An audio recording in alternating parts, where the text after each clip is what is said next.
This is the Team Objection podcast for June 20th, 2019, episode 396. It's the three of us this week. We have very different color shirts, so it's very easy to tell us apart as if it wasn't before. And now we journey into this freakish show that is not quite as big as it used to be, and yet in some ways is still bigger, known as E3. And it's weird. So Go ahead. Let me just say something really quick. It's episode 396. It's E3. There are three of us. It's a sign. There's a whole bunch of multiples of 3 happening right now, and I'm liking it. Oh my god, it's so easily divisible by 3, too. 396? Mm-hmm. I know. That's 132? Oh my god. Half-Life 3 confirmed. But it wasn't, and it never will be. Gordon Freeman. Gordon Freeman? Gordon Freeman.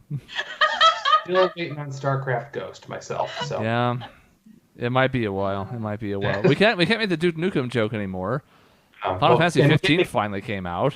You can't make the Kingdom Hearts 3 joke anymore, because that's actually... Oh, shit, you're right. Came out and had DLC announced at E3 that I'm very mediocrely interested in. I still am, in denial that Kingdom Hearts 3 came out. Yeah, I hear people talk about it. I'm like, that didn't happen. That didn't happen. And it was good. It was really good, and yet I'm still like, that's not real. Can't have happened. Maybe because it was good that I can't believe that it's real. Because you would have forgotten about it by now if it sucked. Yeah. I waited so long and it wasn't even worth it, so what was the point? There was no point. Yeah. So let's just jump in and talk about some big things from each of the major conferences. And the first one I want to talk about is Sony. And you might be saying to yourself, I didn't hear a lot from Sony. That's because they didn't have an E3 conference this year. They did their own thing, pretty much, right? Really? Yeah.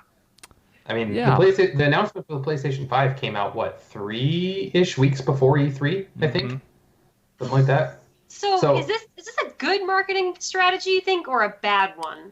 That's kind of what I wanted to talk about, because I don't think it was a good look for them. And I'm not saying they should be holden to have to show up in force like they have in years past. A lot of the spectacle surrounding E3 has kind of fallen by the wayside. But to not have a presence at all seems weird to me. Nintendo doesn't do a live conference anymore. They haven't for years. They just make this specially curated Nintendo Direct for the morning of one of the days of the conference and put all their big news into it, and nobody complains about that. Everybody still gets their big news. If anything, Nintendo gets to kind of make this better presentation overall so they don't have the pratfalls of a live show. Mm-hmm. Why Sony didn't at least do something like that, I honestly don't know. Yeah. I mean, I feel like it depends on... I guess the thing is, if you have your own release date, you could theoretically own the market. I mean, they beat E3 to the announcement, so that I bet that what they're trying to bank it on was the fact that they have all the space. Hey, the PlayStation 5, first one to be announced. Yeah, but it didn't get the traction that I think they thought it would. So that's the weird thing is sometimes when you try and beat out the competition by doing it first, there's backlash because everyone's they're just waiting for E3 news, and so it's oh well wait. What is this? Is this real? Is this a preview of something that's happening at E3? Because if people are trained to just wait until E3 for the big news, this is going to be jarring, and it might not get picked up by certain places that are waiting to do a big E3 coverage. Mm-hmm. It's weird, though, because even if you're right about the system, and you could be, there's still games to talk about that you could... I mean... Half the stuff in the Microsoft conference, some of the stuff in the Nintendo conference, and then some of the other developers, EA, Bethesda, had things that were going to be on PS4 or 5, but they weren't in a Sony presentation. And again, some of those were in the Microsoft one. So at the very least, some people in their minds are going to associate that with, that's an Xbox game, even if it's multi-platform, because Sony wasn't there. And not to mention, I mean, the PlayStation 5 doesn't have a release date yet, but they're thinking well over a year, most likely. Mm-hmm. So we've got 18 months maybe before this thing comes out, maybe longer. That means you've got 18 months of games to come out, and you've kind of just forgotten about all of them. Yeah. It seems like a weird alienation of the PS4's base. Yeah, which I guess maybe if they're just moving on. But from what I remember, the PlayStation 5 did talk about backwards compatibility. Is that right? Yes. So it's still, again, alienating your PS4 people to buy more games, even though the PS5 is coming out. Yeah. I'm not sure what that was about. I don't get it. No, I don't as a marketing person, I'm confused. At least participate in the thing that the entire industry is known for. Even if you want to beat them to the punch with the announcement of your new console, that's great, whatever. But at least make your presence known. Otherwise, it almost seems like you're not a contender. Not really that you're doing something before everyone, so, oh my God, you're beating them to the punch. It's like you're not there at all. No one is... I'm confused by it. I don't like it. I don't like it at all. I mean, I don't consider myself a fanboy of any console. I think those stupid arguments are well behind us overall, especially as, like, console exclusivity is falling by the wayside. But the fact remains, I've bought a PS2, 3, and 4. I have not ever bought an Xbox system. So as a person who consumes media from Sony, I'm a little disappointed by it. It just seems like it's kind of short-sighted to me. It does. It does seem that way. Are they just really... Like, do they feel like their base is loyal enough that it wouldn't have mattered? And that's kind of what I was thinking in the sense, because I've done the same thing. I bought a PS 1, 2, 3, and 4. I bought them all new. I've never bought a used. I never bought a used one of any of those. All those have been new. I bought a used Xbox and a used Xbox 360. So, like, I've always bought those secondhand. So, I mean, and to be fair, and I think about the next generation console, I'd be more likely to purchase a PlayStation system than an Xbox system new. Yeah. So I guess maybe they are kind of banking on the fact that they have been one of the best-selling consoles in the last 3 generations. So I don't feel like they have a comfortable enough lead over Microsoft to rest on their laurels. That was going to be my next question. It was like, are they, the leading company as far as consoles go? And it sounds like that's not the case. So it's even weirder. Yeah. So enough about Sony. I think Nintendo, by and large, got the most accolades as far as having the best showing at E3. And it's interesting because I think they really did it on the strength of a 45-second trailer and a couple of announcements we already suspected were coming. And none of those things were Metroid Prime. None of those things were a new Mario game, unless you're counting Mario Maker 2, which I don't. One of them was Zelda, and it was a surprise. And it's, I think, a reminder that in general, just talking about E3 as an experience, the people that let trailers leak are hurting people because they're not getting the shock value. Everybody was really pleasantly surprised by Nintendo's conference because they had a decent one overall, and the last minute snuck in a little trailer for Breath in the Wild 2. Yeah. So this is interesting because this is Breath of the Wild 2, so it's a direct sequel in this case, right? Yeah. I mean, it makes sense. I saw a lot of people arguing about like asset reuse and engine reuse, and I'm like, first of all, there is no such thing as engine reuse. Like, we used the Unreal Engine for like 11 years. A lot of things are just based on it, and it makes the most sense from a developer perspective, because why the hell would you want to build an engine from scratch? No, But it makes complete sense. If you already built all these assets for Breath of the Wild, this big sprawling world, and you can use them in a new and exciting way that connects them, why the hell wouldn't you? Yeah. Why is there criticism of this? I mean, it's genius on Nintendo's part, but then we're also getting another fucking game. It's going to be great. And so it's like, and we're going to get it faster than we could have had they just thrown everything out the window and started from scratch again. It's so weird. That's the biggest thing. So many Zelda games take 5 and 6 years in between them to come out. I mean, it's like, basically there's one major Zelda game per system the last few years, really. Right. I just don't know what the complaint is. It's really weird. It's very purist feeling. Yeah, I think people just being a little bit too, hey, this is how it's been. I've always had a brand new experience every time. Why would I want to go play back this other one? Because it's good. Yeah, exactly. And they'll find a way to do something unique and original with it. It's not like it's going to be the same experience. Why would they do that? There's no need to have, Breath of the Wild just again. Yep. Yeah, I don't understand it either. I don't really understand the basis for it. It's one of those things where I can often see another side of an argument, and this is one of those spots where I look at it and I go, what are you complaining about? Even if you don't care about Breath of the Wild, then who cares? You're not going to play it anyways. Sure. You should, if you're a Switch fan but you're not a Zelda fan, you should at least still be excited about new software coming to the platform. And if you're a fan of Breath of the Wild but you were hoping that the series might go in a different direction for the next main Zelda title, I guess I can understand it. But I don't know. Well, you have a Link's Awakening remake coming out this year, so you still have another Zelda game coming. That's what I was going to say, too, is it's like, it's not like they're just putting all their eggs in the one Zelda basket, and, like, this is the only Zelda title they're working on. I'm sure of it. Like, I'm positive they're already leaps and bounds doing something else original and unique. But in the meantime, they tied us over with an awesome sequel. Like, maybe the other one will take 5 or 6 years, but we're used to that. So, in the interim, I'm pleased to hear about it. Yeah. I thought something that was crazy about Nintendo and looking over some of the games they talked about, some of them were older games that they're making sure that people know come to the Switch. And other ones, I mean, there's a lot of games that are kind of cross-platform now that I think is good for them.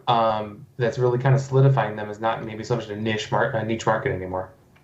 Yeah, well, I mean, that was part of the concern with the last couple of Nintendo systems, right? Both the Wii and the Wii U was the third-party support was just sorely lacking.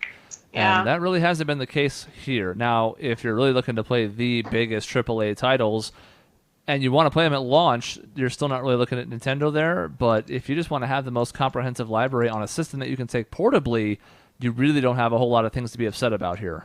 I think it would, for me personally, I love when they have some sports games that'll actually compete with PlayStation. Like, I can only imagine being able to play some of the sports games I play portably, reliably. It would be fantastic, but so far, no go. Yeah, well, they've always been a step behind on those, but at least there's nothing gimmicky anymore like the Wii controls with like a 2K game, you know? And, Yeah. No thanks, I don't need to make a jump shot motion. I guess I have Mario and Sonic at the 2020 games. Yeah, they keep churning those out, but they sell. The 4th version? They sell. I think it's more than that. Oh boy. That's so weird. That's just not a thing I'm interested in at all.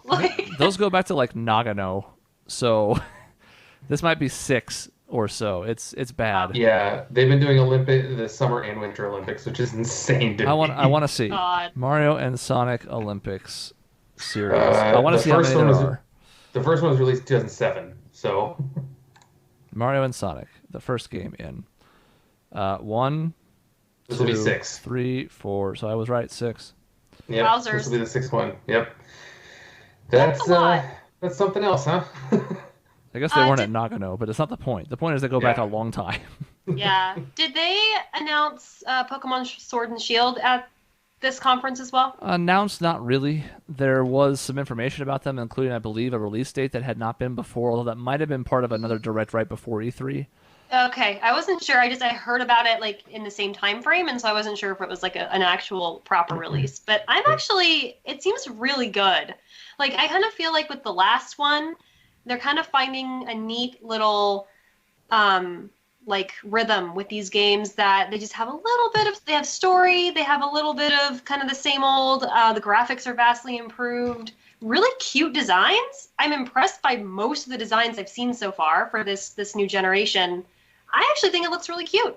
I assumed you liked the sheep. Oh my god, everyone loves the sheep. It's so cute. I love it. I mean, it's just is it called like Wooloo? Something like that, yeah. Like So Wooloo cute. or Wooloo, yeah. It's like the last generation's Rowlet. Essentially, I think round Pokemon are always popular because this is basically just a round sheep with a heart for a nose, and I know, and it has like the little like braids. It's precious. It has the little bean eyes. I love it. as usual, when people see new Pokemon, everybody like draws them and freaks out about them, and that's no different this cycle. If anything, I think they were even more positively received. The one negative with that game is they've already kind of announced that you're not going to be able to catch them all in it, which isn't surprising. But you're not even going to see them all in it. They've basically, because of the demands of this higher-end tech with all these new animations and 3D stuff, they basically said, like, whatever's in that Pokedex is it.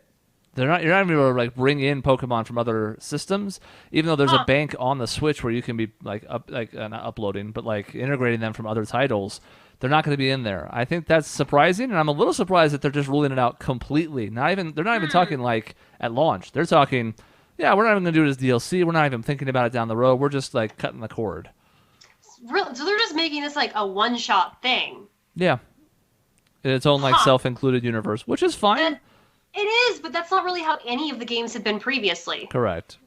No, I mean, there have been games where you had not been able to really implement all of the Pokemon, and if you did, it was really only through bringing them in from the outside. Like, you could never catch them in-game.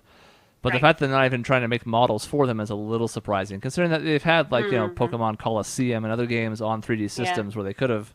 I mean, I know they're building these from scratch, but even so, it just seems a little weird to me. Like, if there's no Mewtwo in the game, then you're not going to see him in this new one, ever. Right. It's a lot of work, I know, to model all the 3D models. But, I mean, and there are so many Pokemon at this point. I kind of see where they might be just drawing the line. Yeah. But at the same time, it's kind of their jobs. That's true. Like, the whole point of the series is these little monsters, so I know they've backed themselves into a corner by having 900 plus by the time this Pokedex is done, but, like, that's the thing, you know? It's what you did. So I have this is kind of a weird, like, existential question about Pokemon. How would you have felt if they never expanded past the original 150? If they just tried to do different things with the games and they used that and maybe just add one or two special ones here and there, kind of like what they did with Mew. It was like there was the 150 and then there was Mew a little bit later. And I truthfully didn't think there would be more gens when I was a kid. I didn't think that was in it at all. And then they added a new gen and then a next and the next, and it kind of got overwhelming for me. I feel like they could have. Well, I don't know what you think about that, because I think you're right. There's almost like 1,000 of these things. It's kind of overwhelming. I only really know like 4 gens maybe, and only like maybe bits and pieces of others. But it's just kind of, I don't know. I am a staunch Pokemon traditionalist, but not in the way you might think. A lot of people are traditionalists in the way that they consider the 150 that started it to be the only ones that exist. And ignore everything that comes after it, because there's an ice cream cone, and there's a trash bag, and there's a set of keys, and I don't like that. I miss my original 150 when there was a fucking circle that exploded, and a literal dog, and another literal dog. And a lot of them are really bad! Yeah, let's not pretend like, Ingenuity was a red, blue, yellow exclusive. I'm a traditionalist in the sense that I don't care for new experiences. I'm not saying I wouldn't want to play like an MMO or something bizarre that they could have done. I like the core Pokemon experience. If you change it fundamentally, it's not Pokemon anymore. So I know people are like, 8 gyms, fight them all, fight the Elite Four. They're so tired of it. It's like, fun. Yeah, well, if you take a Mario game and you turn it into a third-person shooter, like what Sonic the Hedgehog did to its own goddamn series, it really doesn't work that well most of the time. I mean, they even did try. They did like the Hey You Pikachu, they did Pokemon Snap. They did try to do different things within the realm of the original like 150, but I guess they just felt cornered and decided to add. And they were always side games. They were never like, this is the main direction of the series now. It was, hey, this is a fun side thing. Try it out. And some people liked it and some didn't. Sorry, what were you going to say, Dave? Oh, I was just going to say, what, you didn't like Shadow the Hedgehog? Because that was pretty god-awful. No, and I don't need Sonic to turn into a werehog. I don't need that. I don't. There's a lot of things I don't need, and I don't need him to be in a live-action movie. Oops. Yeah. So I guess what I'm trying to say is, like, with that in mind, I do agree with you, Chris. Like, I think it's the quintessential Pokemon experience to, you raise your Pokemon, you level them up, you do the gyms, and then you go to the Elite Four, and it's a whole thing. There's a little story in there that differentiates depending on where you are, which region or whatever. Did you think it was kind of inevitable that they would just keep adding gens? I think so. I think they're going to go to a new region every time there's a new console set until they've stopped making these games. And people say, like, well, they need to change. They need to do this and that. It's like, no, they don't. They are selling like hotcakes every single time. If anything, there's more risk in them changing the formula at this point than there is in them trying to do something new. I mean, we think about, what is it called? What was it? Pokemon, the one with the strategy game. Conquest. Yeah, I actually loved it. I thought it was really fun. I thought it was fun. But it's not what I want going forward. No, it's not. I know. So it's kind of like I applaud them for their ingenuity and trying something new, but it just seems like this is a tried and true method, and each generation that comes in with a handheld game is going to want to play that same experience. We've had this discussion on this show before, but I was just curious because I've never really thought about it in terms of the generations and the fact that we're getting up to 1,000 now, and if that's like too many, if that's just kind of the nature of the beast, which it kind of sounds like it is. Yep. So. Can't be helped. We lost Dave, so while Dave's gone, we might as well talk about Smash Brothers real quick, too. Hey, I can talk about Smash Brothers. Okay. The DLC rollout is interesting to me. There was 2 trailers at the start and the end of the Direct, and I thought both were interesting, even though I'm not sure I would play either. Having expanded on their original cast with the main character Persona 5 a couple months ago, they dropped 2 more new ones. One, the hero from Dragon Quest, which is cool because it covers a whole bunch of different ones depending on which skin you pick. And one, Banjo and Kazooie finally made it in. Oh my god! Really? Mm-hmm. They had an excellent trailer for that one too. And I think that was what helped, was the end of this thing. In the middle of this, by the way, was an announcement that the new Animal Crossing game was pushed into next year. Which, of course, is disappointing for anybody who cares about Animal Crossing, which is to say, not me. But, yeah, like you, Michaela, the people who are on the show, care a lot. But they did a good job of being upfront about that. Like, hey, we're not where we want to be. We know you've heard about like crunch in the industry where people were working like 18-hour days to get a game to ship on time. We're not about that. And then they hit it with some good announcements at the end, one being the Breath of the Wild 2 that we talked about, and the other one being Banjo-Kazooie, where they trolled everybody, where you thought it was the outline of them. It was actually Duck Hunt Dog, and the bird on his shoulder was supposed to be, and then all of a sudden they actually showed up. So everybody got like, oh no, they wouldn't do that to us, and then it wasn't, which is the way to do reveals. I think I told the story in the show before about how I used to tell people they had a job at the newspaper by telling them they didn't get the job, and then by telling them they got the job, so they would experience the low, but then the high, because I wouldn't dare do that with somebody who didn't get the job. That's being a huge asshole. Same thing here. Yeah. You can't tease Banjo and Kazooie if you're not actually going to deliver on them, and Nintendo's smart enough not to do that. That's cool. Wait, so what is the name of this new Smash? It's not a new Smash. They're just new characters for the one for the Switch. Okay. Which brings the roster to like 87 or something, I think. The amount of character combinations possible, world combinations possible in Smash Ultimate is beyond comprehension, pretty much. It's so many stages, so many loving homages to so many games that have been just even briefly on a Nintendo system at this point. And I mean, you may have seen screenshots where there's like an 8-person battle where it's like, who would have ever thought that it's like Cloud and Pac-Man and Snake and Ryu and Mario and like all these characters fighting each other that you would never ever have imagined. Like people forget how crazy the first Smash Brothers was, where it was just the Nintendo folks fighting each other. Now imagine all of these other ancillary properties coming into the fold. When are we getting Phoenix right? Well, he was in Marvel vs. Capcom. It was weird. I don't think we need him in Smash. What's his attack going to be? Yelling at you? Yes. The objection speech bubbles can hit you. I really thought that they did an interesting job in Marvel vs. Capcom 3 of implementing him. He was also one of the worst characters in the game. That's frustrating. And you know what? He probably should be. Even if he has ways that you can invent for him to fight Thor, he probably shouldn't be able to beat Thor. Yeah. So I don't know about that. I think Sora would still be an interesting fit, and it's not impossible. That would be so cool. Yet another swordsman in the game. Yeah. That's pretty much it for Nintendo, unless anybody else had something they want to talk about. Not Nintendo. No, I had one particular game that finally got discussed that seemingly has been discussed forever, and that's Final Fantasy VII Remake. Yeah.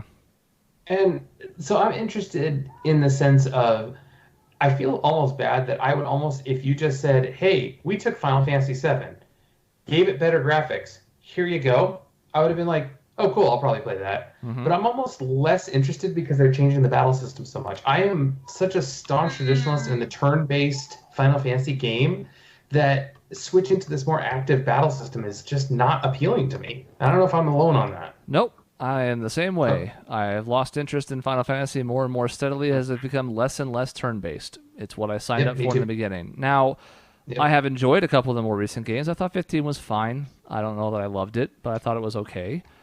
But it's interesting to me, 10 got a remake just like what you wanted. Better graphics, a redone soundtrack, a few new features. 8 was announced at E3 as getting the same treatment, a remaster. Again, same game, but updated for a nicer look in 2019. 7, as we know, has already been in development for like 3 years. Since it was announced, I don't even know how long they've been actually working on it. And it's a top-to-bottom remake, and we have a release date for the first part, which is March 2020, which, okay, maybe I'll get it. I don't know. What's interesting to me is that it's just the Midgar section, and it's like 10 hours. Oh my God. If you played 7, that section doesn't take 10 hours. That section maybe takes like 4 if you spend a lot of time getting Cloud his dress for the whole section with the Dawn that I don't know how well that's going to play in 2019 or 2020 when it comes out. I don't know if I trust anybody to do a sensitive cross-dressing take in 2020 at this point, but... Especially the sensitive cross-dressing take where a guy is literally chasing what he thinks is a woman in circles. Yeah, so that's trying to effectively rape him. Pretty much. We don't really talk about that. People are amused by that scene, and I don't think there was any ill intent, and it was a very different time in 1997. But the fact remains that they're going to have to figure out what to do with that now in this game because it is no longer 1997, and you can no longer use that era as an excuse. Mm-hmm. Yep. Yeah, it's just funny to me. It's funny that they make a Final Fantasy X remake with the Master Edition or updated graphics because while there is a difference between PlayStation 3 and 4 graphics, or 2 and 4 graphics, there's a much bigger difference between PlayStation 1 and PlayStation 4 graphics. So, I feel like this Final Fantasy VII would have just been better with a graphics remake and maybe a little bit an extra dungeon or an extra weapon Yeah, I to mean, fight. You know, that type of thing. let's be honest. 7 looks like garbage. Yeah, it really does. It didn't does age not well. hold up at all. Some of those like hand-painted backgrounds look okay, but they were always difficult to navigate if you didn't know where you were going because they're so like different from the models that are on them that it just makes this weird incongruity. And outside of the cutscenes, which look okay now, the in-game models are awful. It's disorienting when they go between the cutscene and the regular gameplay. Because, like, there's the cutscene, of course, where Sephiroth is coming down to stab Aerith, and it's like, cutscene, oh my god, everyone looks so cool. And then all of a sudden it switches back to regular gameplay, and you're like, oh, that square just got stabbed. That's sad. And then there's a battle, and the battle models also look better than the regular in-game ones. So they're like, okay, this looks fine, I guess. It's still not the cutscene level, but it's all right. And then you see like 8-polygon Cloud with his like Roblox arms, and you're like, God. So I mean, it needed a remake. Like Minecraft. And let's be honest, the remake looks gorgeous. And if there's one thing that Square Enix is like beyond reproach about, it's the look of their games. They've always been a pioneer in cutscenes looking awesome, and now like the whole thing looks phenomenal. The soundtrack seems cool. I want to like it. There is a turn-based element to it still, from what I've seen. How much of that's actually going to resemble the original is obviously a matter for interpretation. But I don't know. I'm really weird about how I feel about that. I don't love 7 to begin with. I like it. I don't know. It's weird to me. And I don't know the development part of this, but I kind of wish there was a little bit more ability to switch back and forth. Like you have between the battle systems. Like if you like the more active Kingdom Hearts, Final Fantasy 15 style battle, great, you can play that way. But if I want turn-based, I wish I could switch those. You know what I mean? Or even if I pick that strategy, even if you had to pick it at the beginning of the game and said, okay, this is what you're doing, and that's what you're doing for the whole game, and you can't switch it mid-game, fine. Yeah. But still, it gives a range of people. So I don't know how much extra processing that takes, how much extra memory, development that takes. But it seems like something that I feel like it's not that. Yeah, maybe. There are a couple games. It would be a great option. There are a couple games that have done that, and I'm failing to think of any examples at the top of my head. I was going to ask because I've never heard of that. It's rare. I'll have to look it up later because I honestly can't think of them right now. But I remember a couple of more niche RPGs that delved into that. Like maybe it's real time, maybe it's turn based, but it escapes me at the moment. I would imagine that if you're doing the more active fighting, I don't know what that's called. Sorry, that to do a turn-based version would be not that much more expensive. Like if you're going from turn-based as your base and then you're trying to make it more active, like that would be very expensive. But I actually see your point, Dave. I don't know if it would be all that much more because you'd still have like the 3D models and stuff that you could use. You have the models, you have the hit points are still there, like hit points still exist, healing still exists. I think the biggest problem would come with strategy for how to defeat the bosses or things like that, because turn-based versus active is a completely different strategy, obviously. That's a good point, yeah. Which is why I think you develop that, you pick that in the beginning, so then the game can load going forward. Yeah. So. I have my concerns about this. I think it'll be good. People are excited, and more power to them. Honestly, the biggest red flag for me is just if they're only covering Midgar in this first release. They said it would be episodic. I get that. What are we looking at? Will this game ever actually complete? I mean, yes, but that might be in 2026. They've been talking about remaking Final Fantasy VII since 2007. Yeah. Kind of. 2006. I mean, it's been talked about for well over a decade. I just don't know how likely it is that this ever actually reaches fruition. Maybe. Yeah. I'm not ruling it out. That would be really disappointing. That's the part that bothers me the most. Well, it's the problem with episodic content. It's the same problem that we thought we were walking into with the last season of The Walking Dead. Before another development company swooped in and salvaged that because it looked like they were going to have 2 parts of 5 of the last chapter of Clementine's story, and then that was going to be it. Because Take Two or whatever, not Take Two. Or is it Take Two? Whatever company did that, I'm blanking on their name. Telltale went bankrupt in the middle of development. So it's like, we had this episodic story. Thanks for buying the first 2 parts. Fuck you, I guess. Yeah. Too bad. So that's my only biggest concern is like if this is really going to be broken apart this much. Maybe they're going to streamline some other parts of the game later, but like Midgar is a third or a fourth of the way through disc 1 of a 4-disc game. Yeah. And disc 4 is effectively just post-game content and the very last end of it in the crater and whatnot and fighting Sephiroth. But That is not a good start. No. No, I remember playing through Final Fantasy VII, hoping, like, wait, is there going to be more to this game, or am I going to run through this stupid city the entire time? Like, I was looking forward to getting out and exploring the world. Mm-hmm. Yeah, Midgar's fine, but I don't want a full setting there. Now, again, this is going to be so much more expanded than that I'm sure they'll breathe more life into Midgar, but... Yeah. I mean, maybe that will be good in a sense, because, I mean, that really was, the Shinra Corporation was a huge part of that first part of the game, and maybe they'll flesh it out a little bit more and make them maybe not so cartoony villainy. Who knows? Yeah. And hell, I mean, there's a couple cool moments in that section, like when the whole plate falls and whatnot. That's kind of neat, and your new friends, Wedge and Biggs and Jesse, all getting murder killed is kind of fun, if in a sad way. It still boggles my mind that they use Wedge and Biggs, which is just ripping off from Star Wars. Completely. I mean, they have consistently for a lot of Final Fantasies now. Yes, they have.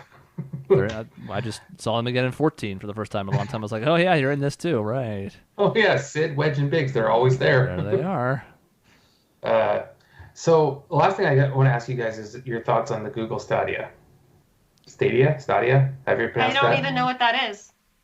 So it's a cloud-based system. So it's a cloud-based gaming system. So what it's supposed to do is play.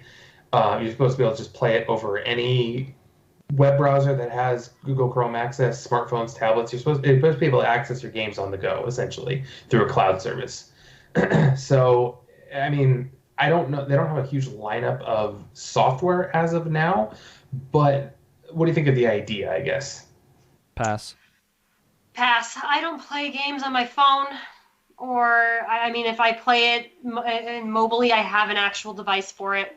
I don't have a tablet. I mean, you'll be able to still play. I mean, they'll have connections so you can play like on a TV and things like that. So you'll be able to play the games on the TV. But the idea is you're not going to have a console, essentially. You're not going to have a hardware to plug in. I respect Google for trying. Yeah. I think they have found sometimes they dip their hands into too many different pots, and all of them work out for them. And I think that's going to be the case here. Yeah, I agree. What drives me these days? I mean, the way that I can play matters. It's part of why I like the Switch. Like, I'm not saying that's irrelevant, but what drives me is series and games. So their software lineup being so sparse right now means I don't have any interest in it whatsoever.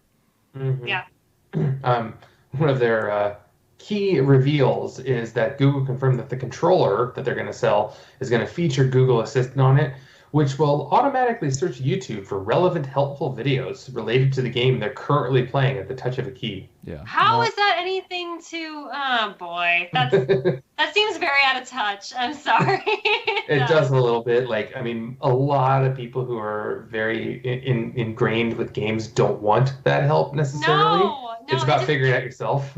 It seems like an old person got together with a bunch of old people and they're like, "What do the young people want?" And it's like they have no. It just seems very out of touch. That's funny. Mm-hmm. Yeah. Google's like, "We're a tech company. I'm sure we can figure it out." Yeah. And the answer is no. Yeah. Probably can't. Hell, the big three have all had their stumbles over the last 25 years at various times, and they're the ones who've been doing it for a long time. So no, I don't think you will. Steam tried to figure it out, and guess how well that console went? Yeah. Not well. Real poorly. Yeah. It's sad because I think as we gain better and better storage capacity, bandwidth for internet, I think that the idea of a cloud-based gaming service is actually really good in this sense because you're able to you pay a monthly subscription fee and you've got your games basically. You have access to whatever games are included in that, which is kind of cool. And as we start getting more and more hugely large ability to stream 100 gigs a second, a terabyte a second type of thing, it's going to actually work really cool and you'll be able to play some really cool games with really in-depth stuff.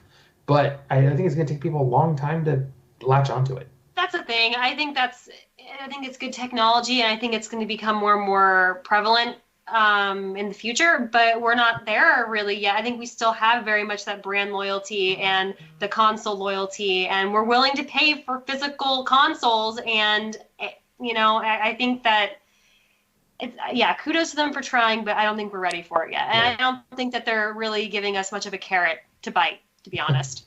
Yeah. I mean, $600 for a system we're still willing to pay it. But we all will. Yeah. And even then, we're not really doing that anymore. Like those new systems next year, if they launch next year, whenever they launch, are probably going to be $400. Wow. They probably realize that 600 and 700 is too much, even for their high-end models. Well, it's too much. Sony was the one that fell into that trap. Yep. $600. Yeah, 400 though. But it has Ridge Racer. Ridge Racer. Yeah, I've been flying a lot more this year because of work and whatnot, and I won't lie. I mean, I went to Colorado a couple times, and one time I had checked bags so I could lug a console with me, and the other time I thought, I wish I could bring this so we could play like this game, but, with only a carry-on, it was kind of a pain in the ass trying to bring an entire PS4, so I didn't. There are aspects of it I could see being neat. This approach, I think, is too much, too fast, nor do I think they have the grasp of what the market wants to pull it off. Yeah. No, yeah. Well, and that's why, honestly, the Switch is such a cool idea in that sense of the ability to just do that. And, they really kind of hit it as far as being able to do both. But here's the key that would not be addressed by this new system. I've taken my Switch on the plane each of the last 3 times I've flown this year, and it's awesome. It really is. Mm-hmm. You've had like a DS or something you could play on the plane, but it's just not like the full experience like this. It's great, but guess what? Either I've downloaded the games already or I have cartridges for them, because on a plane, I don't have internet for a cloud-based service. No, and airplanes will not have that for quite a long time, having that streaming ability. Exactly, Yep. yeah. You can get Wi-Fi on some flights now, and it's usually garbage. Yeah, they're not going to support that much bandwidth. No. No, they are not. You're lucky you get to stream a movie, and it's not even necessarily streaming it in the traditional sense. Yeah. Well, that's about it for our impressions of E3. There's other stuff that happened, but we're not going to talk about Microsoft's presentation because Sean's not here, so nobody cares. Yeah, it's true. Halo Infinite, fine, I guess. There's another Gears of War. Great for fans of that, I guess. I don't... Nothing about those rings a bell with me, really moves the meter for me. There's a Lego Star Wars with all 9 games in it. Those are fun in short bursts, I guess, but I'm not like... Yeah. Cyberpunk 2077 looks neat, but until it's closer to release, I'm not that interested yet. I don't know. Keanu Reeves. I know. Fallout 76 put in NPCs. Good job, finally. Glad you caught up to what should have been there at the release date. Yeah. Speaking of tone deaf, my God. And there's a new Tales of game announced that has a much, much different looking graphical engine, which has me intrigued, but we'll see. Gameplay has been the issue for Tales sporadically in the last 10 years, so a shiny game engine, while intriguing, does not make me that interested on its own. Fair. And that's about it. Anything else, E3? Anything else you guys saw? Keanu, haha. You're awesome. That was fun. The new god of the internet for some reason. Yeah, that happened quickly. I didn't even have time to really adjust. I know. I didn't really get the memo until it's probably too late. Well, people liked the surprise to begin with, just having it in there. I think people were like, oh, that's cool. Keanu Reeves, oh, neat. But then the exchange you had with the fan that kind of called out in that quiet moment, and then, giving it back to them is like, oh, he's so pure and wholesome. He is. He's actually a really good person. I think that helps, too, is that I think people are just excited about a celebrity who's in their world, He's actually kind of always been, hasn't he been, in video games, from the very beginning? Mm-hmm. His likeness has been in video games, throughout time. Yeah.